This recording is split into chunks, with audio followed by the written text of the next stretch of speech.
Marks आर्थिक आणि वैचारिक अशी यांत्रिकपणे विभागणी करत नाही असं तुझ्या आत्ता मांडणीतनं आलं. परंतु मग हे पाया आणि इमला हे सगळं प्रकरण नेमकं काय आहे? म्हणजे वैचारिक, राजकीय आणि सांस्कृतिक ह्याचा सगळा संबंध मार्क्स कसा बघतो पाया आणि इमला ह्या स्वरूपामध्ये, ते जरा सविस्तर सांगशील का? राज्यव्यवस्था हे म्हटलं तर इमल्याचा भाग आहे, पण म्हटलं तर इमला आणि पायाच्या मध्ये पण आहे असं त्याच्या मांडणीमध्ये आपल्याला दिसतं. कारण ह्याच्यावर एक स्ट्रक्चर उभं राहतं, ते म्हणजे राज्यसंस्था, तिचे कायदे, तिचे नीती नियम. आणि आपण पुन्हा पुन्हा चर्चा करत आलो तसं राज्यसंस्था ही संपूर्ण उत्पादन व्यवहारामध्ये जे लक्ष घालत असते, उत्पादन व्यवहारामध्ये विशेषतः भांडवलशाहीमध्ये ज्याला पॉलिटिकल इकॉनॉमी म्हणू, त्या राजकीय अर्थव्यवस्थेमध्ये ती जे संबंध घालते, त्याच्यामुळं तिचा रोल हा दोन्हीकडे आहे. कायदे करण्याकडे आहे, समाज चालवण्याकडे आहे, परंतु खाली कामगारांनी नियम पाळले पाहिजेत. म्हणजे उत्पादन संबंधातले नियम जर पाळले नाहीत तर ते पाळावेत कामगारांनी किंवा भांडवलदारांनी सुद्धा, याचे कायदे वर होणार आहेत.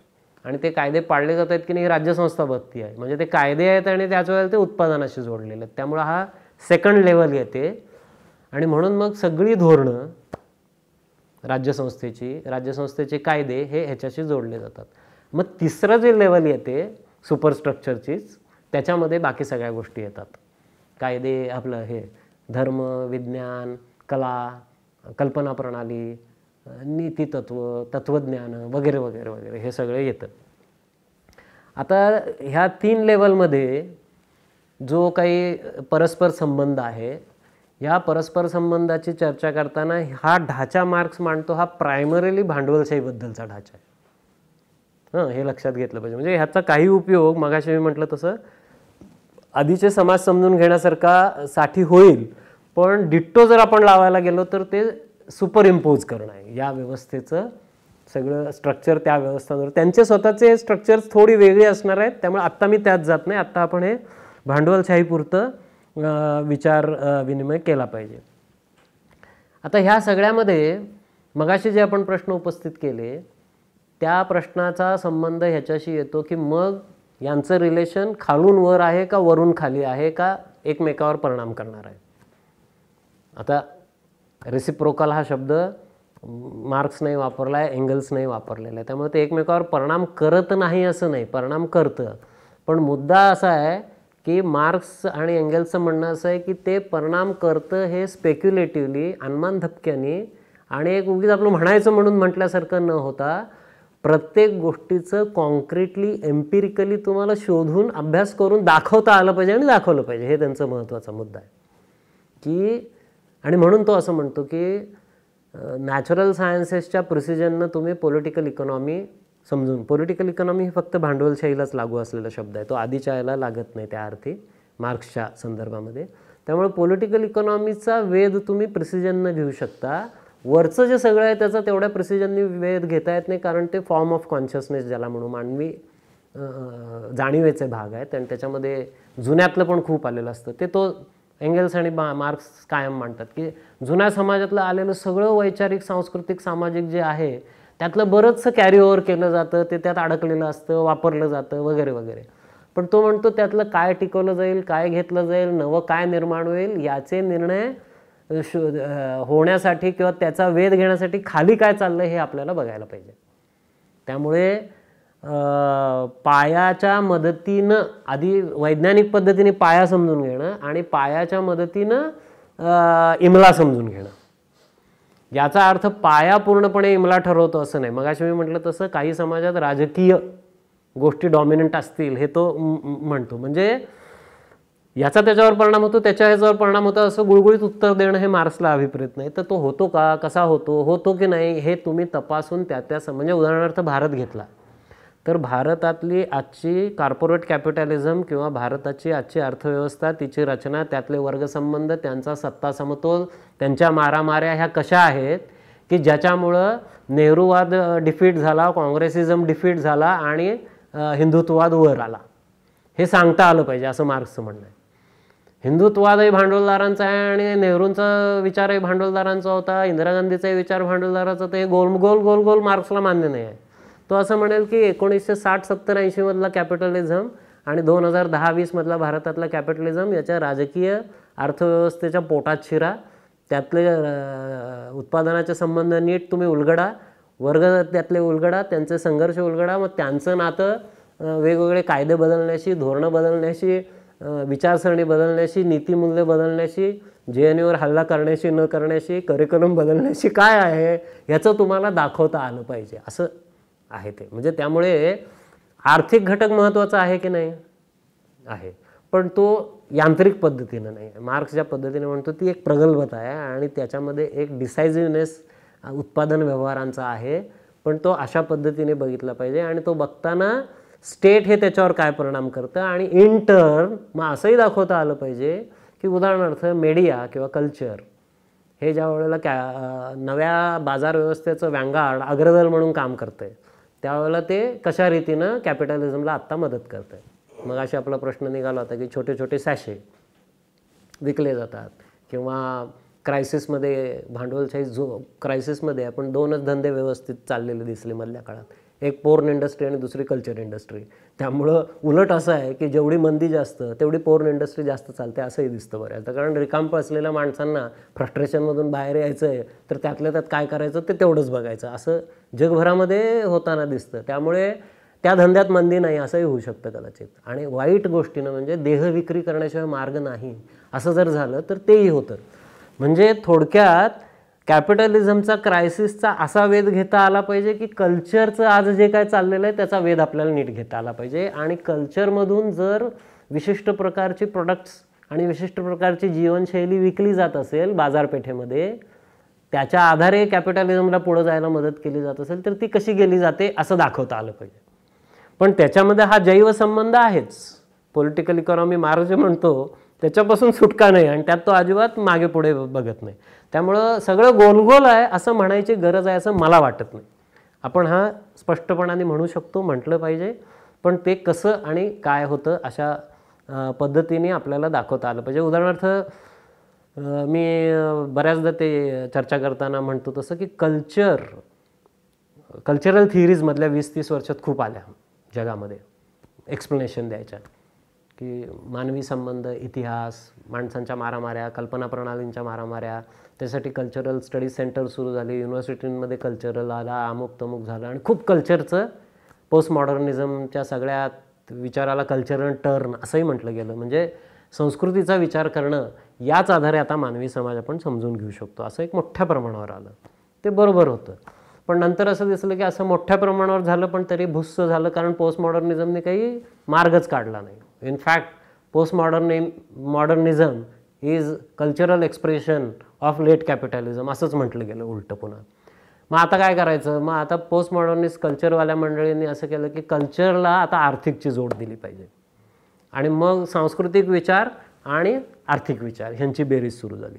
किंवा फायनान्स कॅपिटल जोरात आहे, मग अशी आपण बोलत होतो, मग कल्चर आणि फायनान्स कॅपिटलची जोड घातली पाहिजे. म्हणजे ही मार्क्सचं एक चुकीचं इमिटेशन आहे, चुकीचं इंटरप्रिटेशन आणि अनुकरण आहे की कुठल्या तरी आर्थिकची कुठल्या तरी कल्चरला जोड दिली की झाला मार्क्स, अशा पद्धतीचं आहे. मार्क्सच्या पद्धतीला हे पूर्णपणाने छेद देणार आहे.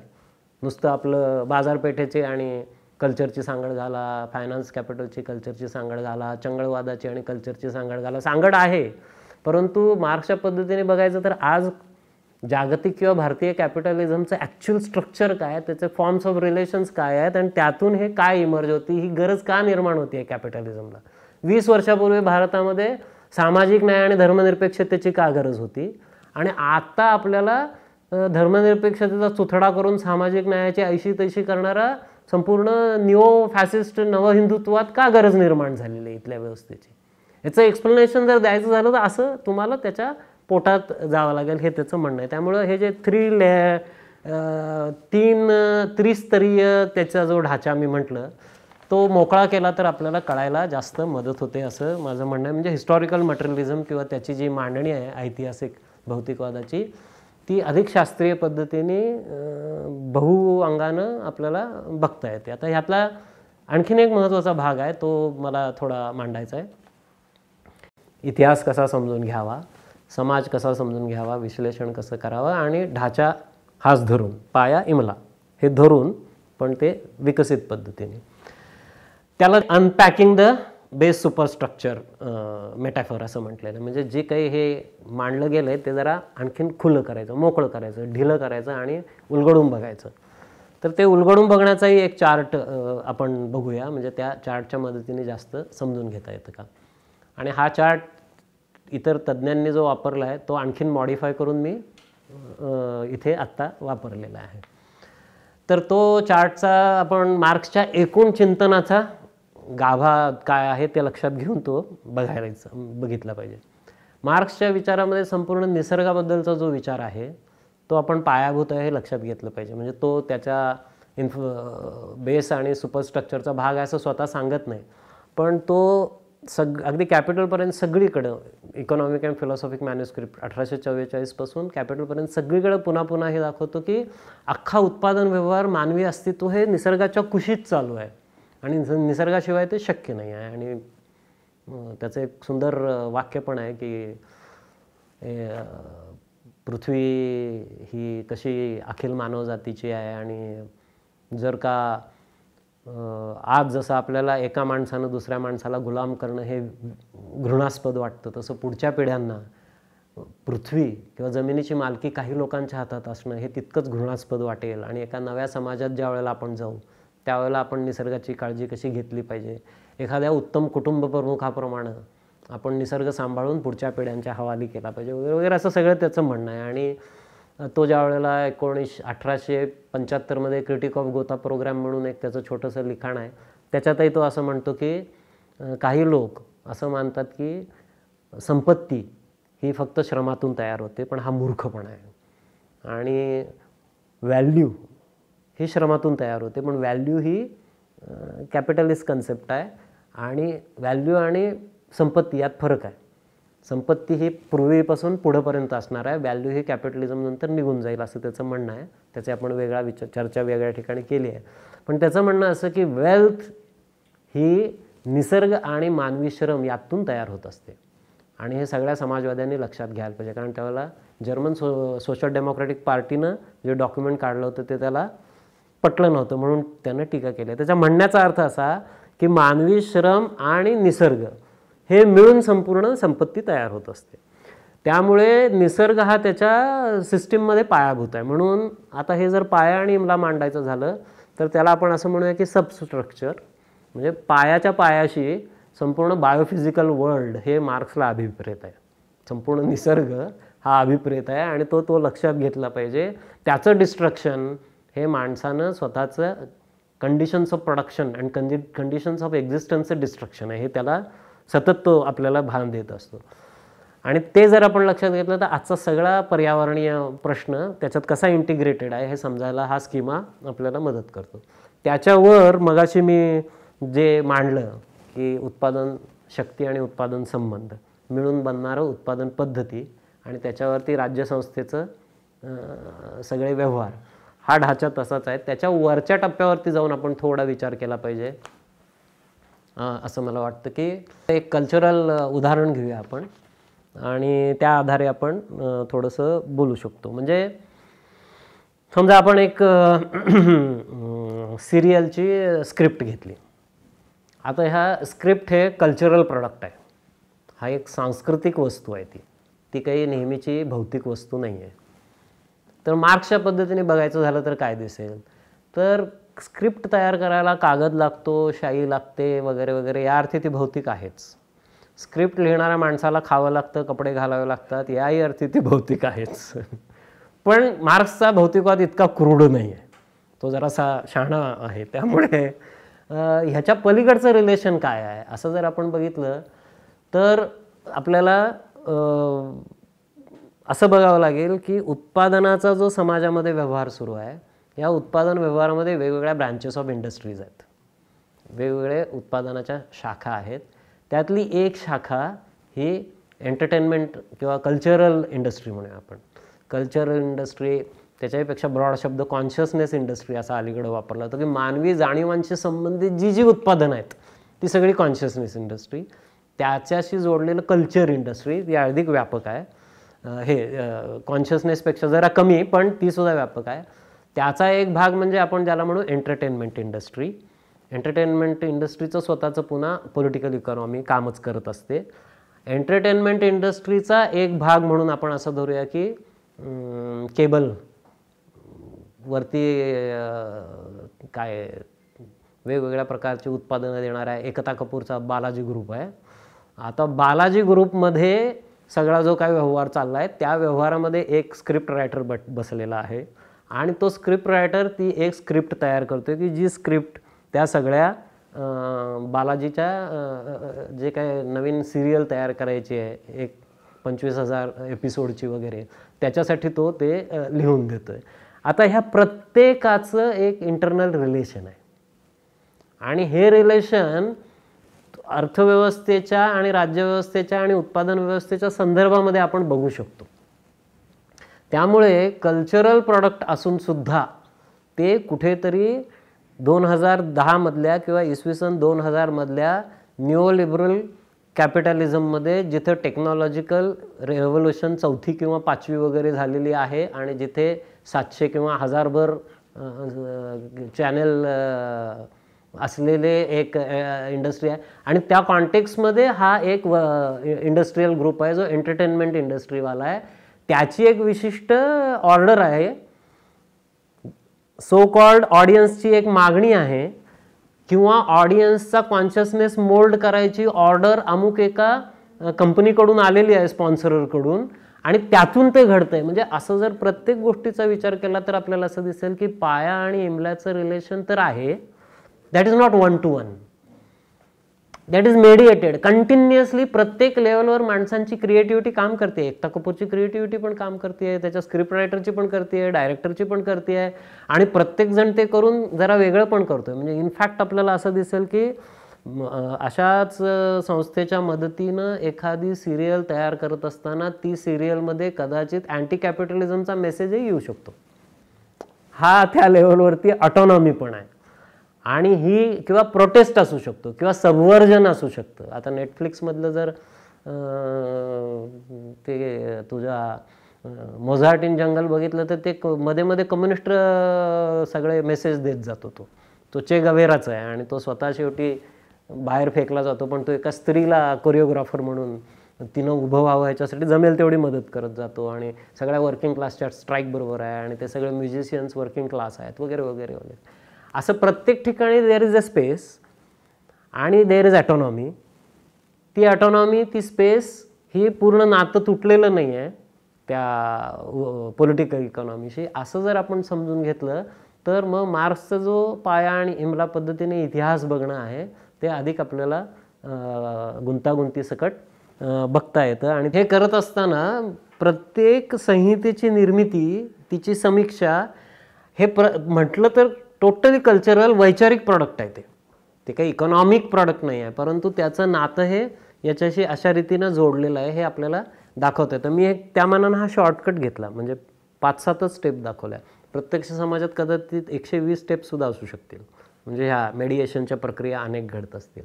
आणि मार्क्सच्या पद्धतीने ह्याच्यामध्ये एक जागा आपल्याला आणखीन मिळते ती अशी, माणसं ही क्रिएटिव्ह असतात, माणसं इतिहास निर्माण करतात, माणसं ही केवळ ऑब्जेक्ट नसतात, ती सब्जेक्ट असतात, म्हणजे करते असतात. हे जे आहे हे इथे प्रत्येक पावलावरती कुठंही न मरता शिल्लक असतं. जेव्हा पाया इमलाचा आपण यांत्रिक विभागणी करतो त्यावेळेला पाया हा सब्जेक्ट बनतो, म्हणजे आर्थिक जीवन हे जणू काही कर्ता बनतं आणि मानवी कर्तृत्व जे आहे ते ऑलमोस्ट नील होतं किंवा इनसिग्निफिकंट बनून जातं. पण आपण या पद्धतीने समजून घेतलं तर आपल्याला असं दिसतं की ह्या प्रत्येक पातळीवरचा, म्हणजे केवळ मॅन्युफॅक्चरिंग आणि गुड्स आणि सर्व्हिसेस सेक्टरमधला नव्हे, कल्चरमध्ये आणि त्याच्यावरती क्रिटिक करणारा माणूससुद्धा त्याच्याही बाहेर बसून ह्याच्यासकट प्रत्येकजण क्रिएटिव्हली इतिहासाला वळण देण्याचं काही एक हातामध्ये करते पण शिल्लक ठेवून आहे. त्यामुळे मार्क्सचे जे सगळं सिद्धांत नाही इतिहासाविषयीचं, सब्जेक्ट ऑब्जेक्टचं डायलेक्टिक्स जे म्हटलं जातं, हे सगळं अत्यंत प्रगल्भपणे दाखवता येतं. तरीसुद्धा कुठलीही गोलमाल न करता मार्क्स जे म्हणतो की शेवटी माणसांना जगण्यासाठी उत्पादन करणं ही अत्यावश्यक गोष्ट आहे आणि ती न करता तो जगू शकत नाही. आणि त्यामुळे ते नसेल तर इतिहास नसतो. माणसांच्या गरजा निर्माण होणं, त्या बदलणं आणि त्यांची पूर्ती करणं, ह्याच्यातच इतिहास पुढे जात असतो.